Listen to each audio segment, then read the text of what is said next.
Welcome to Lingua Latina Tutorials with Mr. K. This is chapter 37, lesson 1.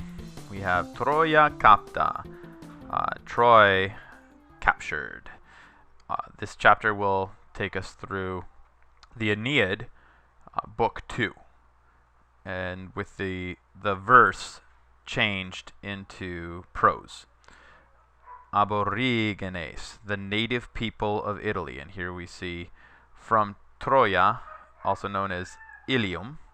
Okay, in Asia Minor, this is where the Romans, the ancient Romans, Aeneas will travel and make his way over to Italia.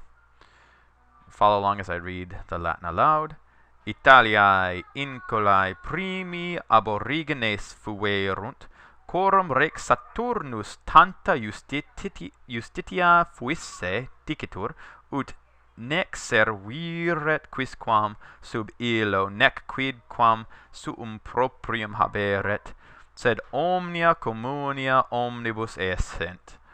Ob memoriam ilius aetatis aureae, quae vocatur, mos Romanorum est ut mensa Decembri diebus festis quid dicuntur Saturnalia servi in conviviis cum dominis discumbant. Post hunc picus dende faunus in latio regnavit, et o tempore Evander Mercurii et Carmentis filius profugus ex Arcadia regione Peloponnesi media in Italiam venit cum parva manu Graecorum, cui faunus rex benignus montemquem ille postea Palatium appellavit, et arva colenda dedit. Go ahead and read through the rest of that section in Latin, and that section ends at, you can look it up here at chapter 37. It ends at line 88. So go ahead, read through line 88 and come back and let's translate. The native people, Aborigines. The first inhabitants of Italy, incolae primi. Remember, incola, it's a first declension masculine, one of the Pacapanes, or like Pacapanes. The first inhabitants of Italy were the Aborigines, whose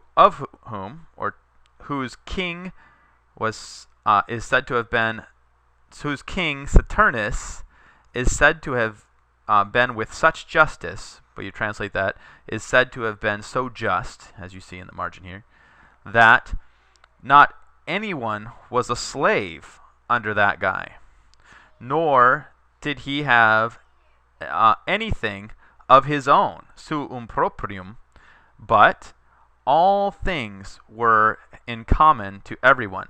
So basically he didn't own anything himself, but shared everything with everyone. In memory, on account of the memory of that age, that golden age as it's called, or we might say in memory of that golden age as it was called, or as it is called, it is the habit, mos est, is the habit of the Romans that in the month of December, on certain festival days, which are called the Saturnalia, that what happens? That slaves, and here we have our subjunctive because of our ut clause, that slaves lay down in dinner parties with their masters, cum dominis. And Saturnalia is the same time that we now celebrate Christmas. Post hunc picus, after this, picus reigned, and then Faunus reigned in Latin and in Latium. So we have the next two kings, Picus and Faunus, after Saturnus. At that time, Evander, the son of the god Mercury, and who is a goddess of prophecy, as a fugitive from Arcadia, an area in the middle of the Peloponnese, he came into Italy with a small band of Greeks. To this guy, Faunus, a kind king, gave a mountain, which that guy afterward called the Palatine, and he gave some fields, arva, to be farmed or to be taken care of, colenda, the future passive participle from colora, to take care of or to nourish. Finish that section now.